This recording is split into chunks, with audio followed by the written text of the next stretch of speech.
Hey guys, welcome back to AFK Journey. In today's video, we have Rek joining us to discuss a Cryonaia. I think Rek's been on the channel once or twice before. I will leave a link to all of his stuff in the description as well. Go show him some love. He is would you consider yourself a whale in the game? I guess people would say that, yeah. Yeah, so I think he's got so too, plenty yeah. of whale content. So yeah, I might have spent a little bit last month on some epic summons and furthermore been called a whale afterwards. Yeah, so basically the Pioneer server came out. I went away for the weekend, so I didn't get to grind it up. So Rek has done a ton of testing and grinded up these accounts. And for those that don't know, with these Pioneer accounts, I find them completely tedious because you got to grind through the entire story again. You got to upgrade all your characters. It's very tedious. So massive shout out to Rek for doing a bunch of the effort. But we want to talk about Cryonaia, early impressions and stuff like that around how good she is, where she's going to be most viable. And obviously these are just early impressions, so take it with a grain of salt. You can always wait before making your decision. The other thing to keep in mind is that we will have, this season we have one more Cell Hypo, don't we, before the end of the season. Is that correct? Yes, we do indeed. So we still have one more coming. So if you're still unsure, then you can always hold out, wait and see what the next one is, and then decide on what you want to do there. But let's have you've done a bunch of testing. Let's have a quick chat, just TLDR, and then we'll go in and show some different teams and stuff like that. So what's your general view on her in PvP first of all? Yeah, I think, honestly, I think she's the strongest character there at the moment. I will make it short. I think they tried to release the strongest character in PvP, and she's giving me like Diurnal at release vibes, and it's been an absolute madness. I've seen so many insane teams popping up right now, for PvP especially, that yeah, I mean, like, we're still in the early testing. Friendly fights came out today. We did a ton of stuff there, but all of her abilities just seem like a menace. I'm honestly talking about this right now and praising her that much feels wrong, but it's just when you see the footage, it's there. Yeah, and we'll go through some replays. I just want to get the TLDR summary of thoughts first. Yeah, so PvP, she said, like, I mean, when you read her kit, she just sounds like she's going to be cracked in PvP. You've got a giga massive shield. You've got the ability to stop time and basically nuke your enemies. You've got executions as well. Like, she's just got a kit that seems catered towards PvP is what we're kind of looking at for that one. And we will look at some cool artifact combos as well that you found that might be able to counter her as well when she does come out for those other players who don't actually get her. So we'll talk about that in a minute as well. How about AFK stage? AFK stages, I mean, we see her there as well. We already saw a lot of clears using her also in the big level differences later on for people that grind into the stages a bit more. I would say her focus is more on PvP, but nonetheless, for AFK stages, we definitely saw her pop off with the time freeze and everything, doing just an absolute monstrous amount of damage. And I really like using her there with a few combos. I think we're still going to look at those with Light Baratile and everything. I personally think she's also a big asset there, though. I also do think that if you don't have her there, you can still reach the daily efficiency cap and get to that point. So if it's not that big of a concern there. Yeah. And then finally we have Dream Realm. Now, Dream Realm, I think whether you have Harak or not could be a big impact on whether she's going to be useful there. Would you agree with that, or? Definitely agree with that.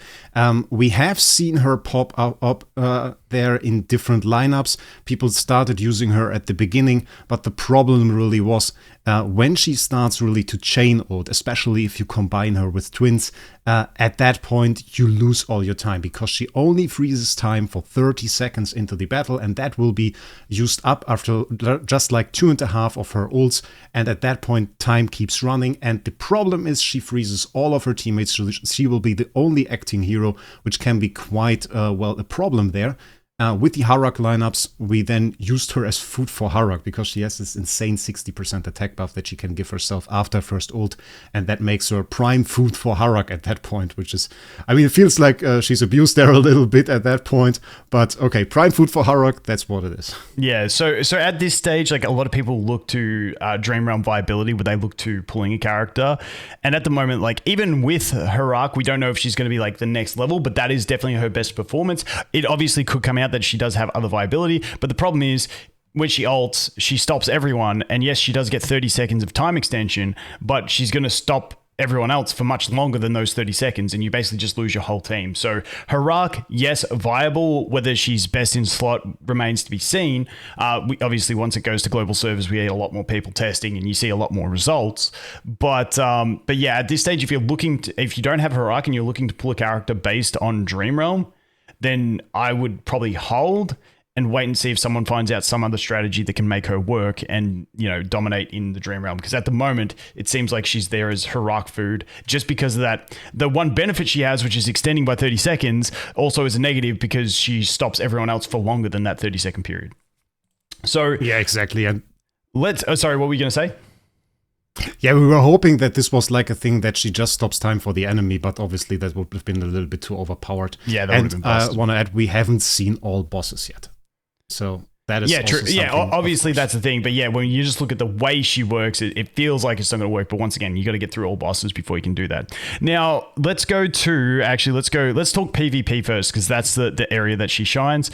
You did some duels here. I'll go to the history and we'll take a look at some.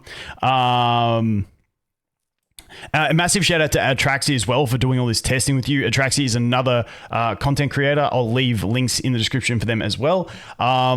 But which replay do you want to take a look at for the PvP? Let's start off just with the top one.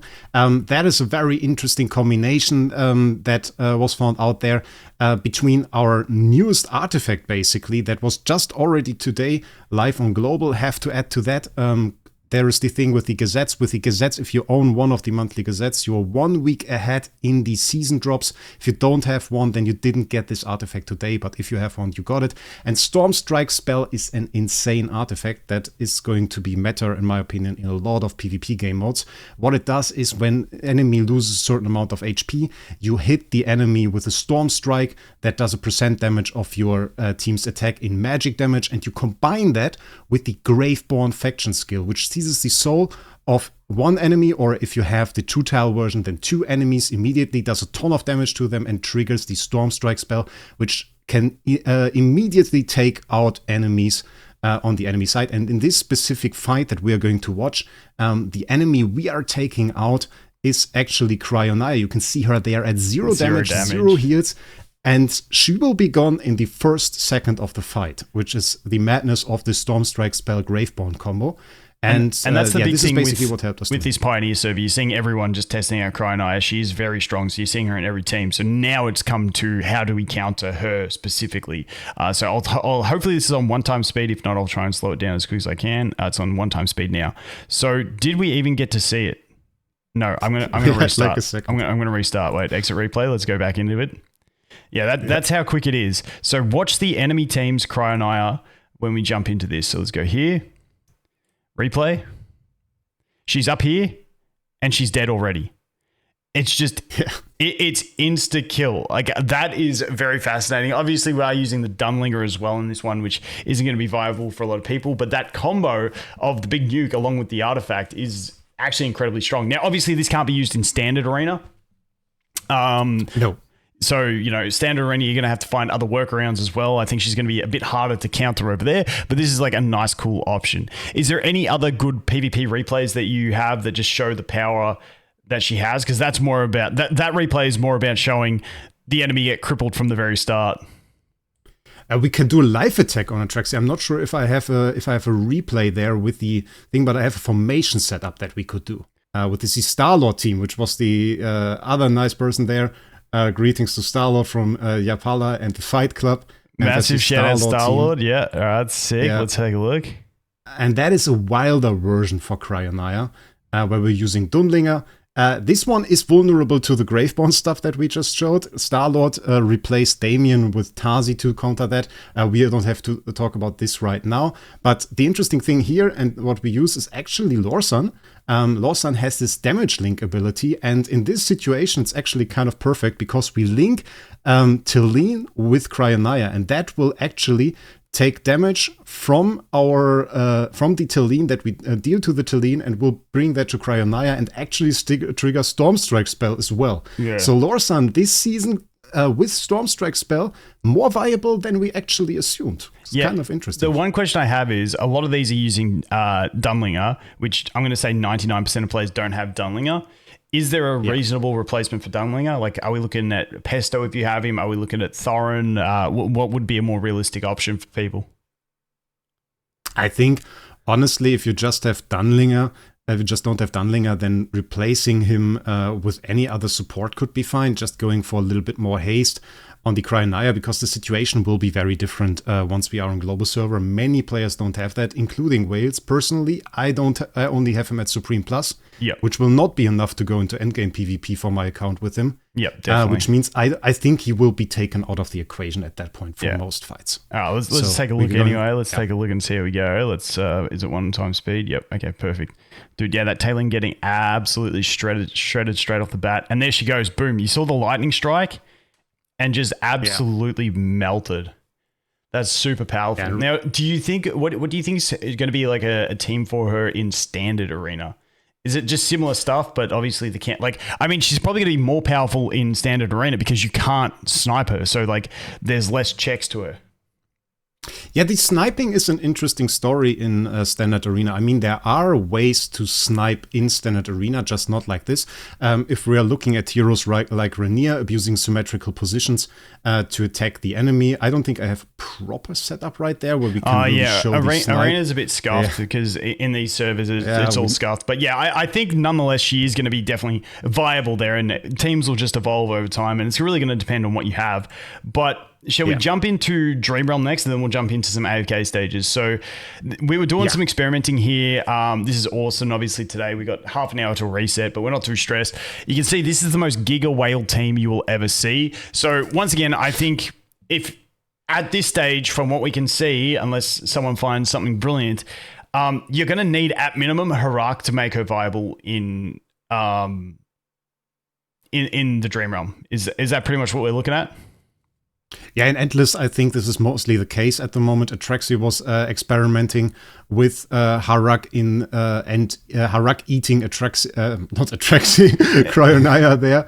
And so you see here, she will get her one ult here. There goes the ult. She stops everything. She gets that damage in. She gets the juicy attack buff. And now we should get the gobble gobble happening any second now. There she goes. She's gone. So we've got the gobble gobble. Now she's dead. So she got one extension of time, and now she's dead, and she doesn't stop the time anymore, or stop your allies anymore, is the big issue that she has. Exactly. And that was the good thing, because we have those 30 seconds. Those don't get completely used up by the first ult, so we get to just enjoy the extra damage we take from Cryonaia, then use her as prime food for Harak, get him a big attack buff, and then do damage. This is like the most promising thing that I have seen in Endless Dream Realm so far. In the Dream Realms before Endless, I mean, magic damage is a little bit more viable, and in general, we can see high multipliers work well there, so we'll have to see if that could be interesting as well in future seasons to run her there. We even got a bit more damage there. Quite nice. And it is also feeling like very Wales centric to use her in Dream Realm, because not only do you want Harak, normally if you're building Harak, you're going with Pesto alongside that, because Pesto pairs so well with Harak because of the extra gobble gobble, and like now you're looking at 3. And then a lot of people built Mythic plus Rhaenyra, and it's like just out of reach for a lot of free-to-play players. So once again, if you're like free-to-play low spender and you don't have a bunch of the units, I would definitely hold if you're looking purely at Dream Realm and wait and see how the performance evolves. Yeah, definitely. Before you make the decision, pull the trigger. Yeah. Because obviously... I don't think you are just... You go. Out of there. If you don't have like Cryonaia. If you don't have Cryonaia, I think it's not like you can't compete in Dream Realm anymore. I think especially if you have Harak, you have a good unit there. Lily May and stuff is still super viable to get you good rank.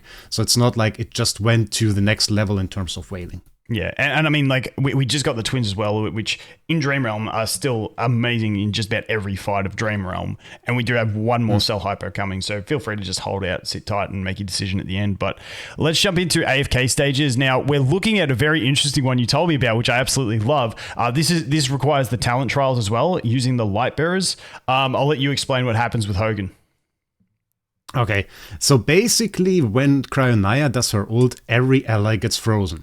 This is true for nearly all allies. The exception in this case is Hogan. Hogan gets summoned by the Lightbearer Affection tile, and as long as we have Cryonaia on the Lightbearer Affections tile, she will actually heal Hogan. But also, she won't freeze her during her ult, right, so just there you see Hogan keeps going. Yeah.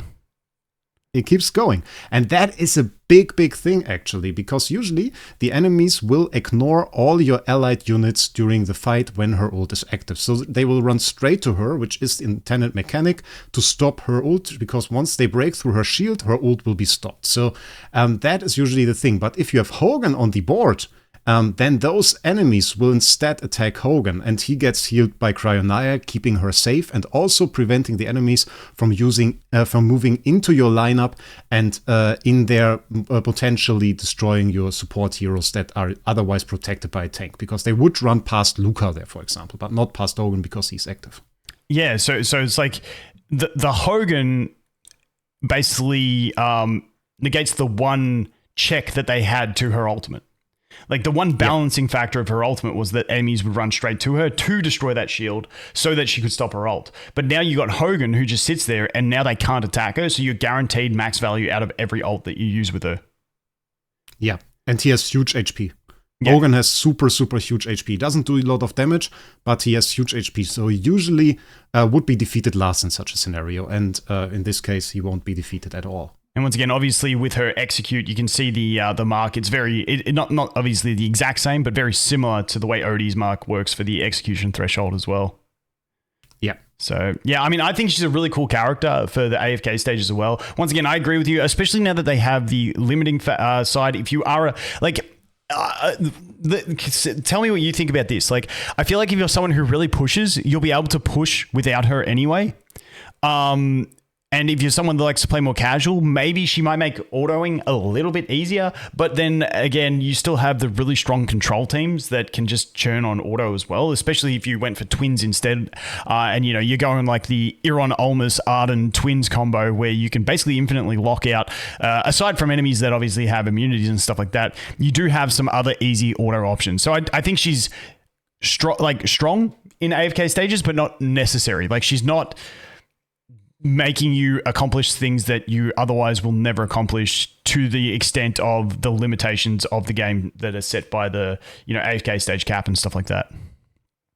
I mean, at the moment we have like two kinds of people. We have the people that try to push towards the efficiency cap that we have every single day, and maybe a bit beyond that. And then we have like people that really enjoy AFK pushing and just try to get as far as possible, no matter of this AFK efficiency cap. For me personally, I'm somebody that just likes to go to the AFK efficiency cap, and that's good enough for me because at that point I get all of the loot. I just get one day ahead. And for this, I mean, like, it certainly made AFK pushing a little bit easier for me to just have Cryonaia there, because it allows me to auto through stages that have like CC immune units, especially from the Waves of Intrigue season. But I would have cleared that anyway with like an Iron Bonnie comp, and for the CC immune units, maybe like a Smokey or an Odie comp. Yeah. But I think I could see her being necessary at some of those super high stages. Like for the people that want to get 300 level difference or something, I could see that there are some stages where you really want to have her and maybe make use of that Hogan combo or something like that, and just make use of her being able to dish out that ton of damage. And her shield, by the way, that shield that she gets basically never gets broken. It's just that tanky. So for the normal player, if you don't see yourself as a person that just tries to push super high, I don't think you need her. Yeah. So that pretty much sums her up. I think PvP, she's probably going to be that next level of power creep for PvP. Dream Realm, she's a whale character, and campaign, she's a luxury character. Would that be a very quick and dirty TLDR of the summary? Absolutely agree. Yeah. And once again, this is very early testing. So things can definitely change from here. And people, you know, we got a bunch of brilliant people playing this game who just have different ideas. And maybe something comes out and maybe she does work in Dream Run without Harak and she gets some top scores. I just don't see it with the amount of time that you lose compared to the small 30 seconds that you gain. You're losing way too much other time from your other characters. But maybe she does come out. So I think it's one of those ones where I think whales are going to pull her no matter what, because one, she looks cool, two, she's great for PvP, and that's kind of like the whale sector. And then free to play, I would recommend holding and waiting and seeing, especially if Dream Realm is your main focus. Would that be a fair recommendation from you as well? Perfect. Yep, agree. All right, too easy. Well, that wraps that up. Is there anything else you wanted to mention, anything cool about her or anything like that before we wrap it up? No, I think we've now said everything about her. I really like her. Going to try to get her to P4 immediately. I just want to thank you already for having me in this video.